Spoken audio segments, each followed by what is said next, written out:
Is general aviation dying? If we look at business jet sales figures or traffic at major hubs, the answer seems to be a vibrant no. But for the average pilot, the one who flies for passion, who owns a Cessna 172, or dreams of cross-country adventures in a Beechcraft, the reality is a scorched earth scenario. Over the last decade, the general aviation fleet has witnessed a silent but lethal decline. It's not just that flying got expensive, it's that the entire ecosystem has been redesigned to push us out. Today, we will dissect the real data behind the pilot exodus and why the spirit of free flight is being suffocated by a combination of corporate greed, fossilized bureaucracy, and an infrastructure that treats us like a glitch in the system. These are not the figures you'll find in FAA handbooks.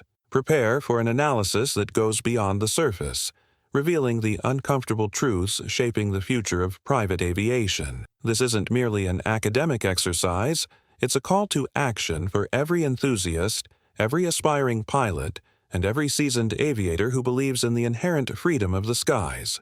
If you share this passion and want to understand the forces challenging it, subscribe to the Free Flight Spirit channel for in-depth analyses and discussions that truly matter. Let's talk about numbers that hurt, numbers that reveal a stark disconnect between the past and present of general aviation. In 1970, a brand new Cessna 172 cost about $12,500. Adjusted for inflation, that would be roughly $100,000 to $110,000 today. However, if you try to buy a new 172 now, you won't leave the lot for less than $400,000 to $500,000. This represents an increase of more than 400% above inflation, a figure that is alarming in itself. To further contextualize, in 1970, the average salary in the U.S. was about $6,186, meaning a Cessna 172 cost approximately twice a person's annual salary. Today, with an average salary of about $60,000, the same aircraft costs more than 8 times the annual salary. This astronomical increase in acquisition cost, far outstripping wage growth and general inflation, has effectively priced out a significant portion of the middle class from aircraft ownership. This disparity is not just a financial detail. It's an insurmountable barrier for many who dream of owning their own aircraft, transforming a once-attainable dream into an exclusive luxury. But the problem isn't just the sticker price. It's the invisible operating costs that erode the dream of flying. Insurance for owner pilots has skyrocketed, recording average annual increases of 15% to 30% over the last 3 years, even for those with spotless safety records. The culprit? So-called litigation risk. Insurers aren't just covering accidents. They are charging for the price of predatory lawyers who have turned any technical incident into a financial jackpot. This legal environment, coupled with the inherent risks of aviation, creates a perfect storm where insurance premiums become an unbearable burden, forcing many to hang up their wings. If you feel these costs are pushing you out of the cockpit, and you seek the technical truth that big manufacturers prefer to keep quiet, make sure to subscribe to Free Flight Spirit. Where do you keep your plane? If the answer is, in a fairly priced public hangar, you are an endangered species. We are witnessing a gentrification of the skies. Municipal airports, which should serve the pilot community, are being bought or managed by corporate fixed-base operators, FBOs. The focus has shifted from the leisure pilot to the high-margin world of corporate jet traffic. The result? Ramp fees have exploded, and the waiting list for a simple T-hangar can reach 15 years in metropolitan areas. This isn't just an inconvenience. It's a systemic displacement. Small airports, the heart of general aviation, are being closed to make way for logistics centers or luxury condos. These closures represent more than just lost runways. They signify the loss of community hubs, training grounds, and vital access points for regional travel. When the monthly cost of parking your plane exceeds a mortgage payment, the economic logic of the hobby collapses. This transformation is not accidental. It is a deliberate restructuring that marginalizes the individual pilot in favor of larger commercial interests. The loss of these airports is not just a matter of convenience. It is the erosion of the infrastructure that sustains general aviation, making it less accessible and, ultimately, unviable for many. The very foundation upon which general aviation thrives is being systematically dismantled.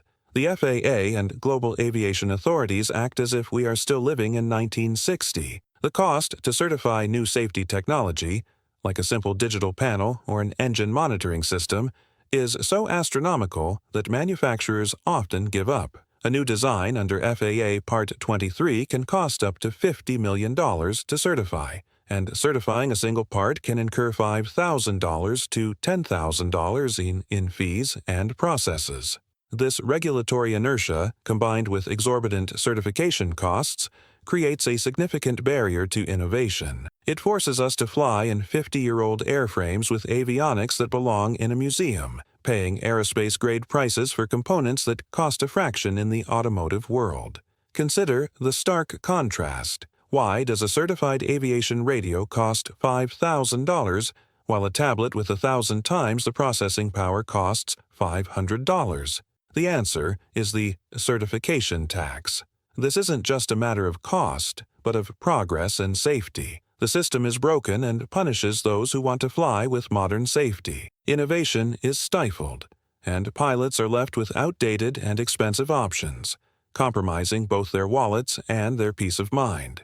This channel is driven by data and the passion of those who actually fly. Click the subscribe button to strengthen the voice of general aviation against this excessive red tape. Historically, people learned to fly to be leisure pilots. Today, flight schools have turned into airline pilot factories. If you're not there to grind out 2,500 hours and move to a major airline, you are a second-class customer. The cost of flight instruction per hour has crossed the threshold of what is reasonable for the middle class. We are losing the base of the pyramid. AOPA estimates that about 80% of student pilots drop out before obtaining their private pilot license, primarily due to high costs and bureaucratic complexity. This alarming dropout rate is a direct consequence of a system that prioritizes commercial career paths over recreational flying. Without young people entering general aviation for pleasure, there is no secondary parts market, no new mechanics specializing in piston engines, and eventually there will be no pilots left to defend our airports. This is a generational crisis that threatens the very existence of general aviation as we know it. The passion for flight is being replaced by a career-driven mindset, and the result is an emptying of the community that has always been the heart of aviation. The long-term implications of this shift are dire, impacting everything from aircraft maintenance to advocacy for pilot rights. Pilots aren't stopping because they lost their passion. They are stopping because they have been cornered. We are being choked by a system that prioritizes corporate profit over individual freedom. But there is a way forward. The rise of experimental aircraft and the modernization of LSA, light sport aircraft rules, show that when pilots take control of technology and maintenance, aviation flourishes. This grassroots movement, driven by ingenuity and a desire for accessible flight, offers a beacon of hope. The solution won't come from Washington or Brussels. It will come from the community. Grassroots innovation, driven by necessity and passion, is the key to reversing this trend. The ability to build, modify, and maintain aircraft more affordably and with less bureaucracy offers a vital alternative to the current model. This empowers individuals, fosters creativity, and bypasses the stifling regulations that plague traditional general aviation. The debate continues in the comments below. Have you ever thought about quitting? What is the biggest obstacle for you today? The price of avgas, insurance, or the lack of hangars?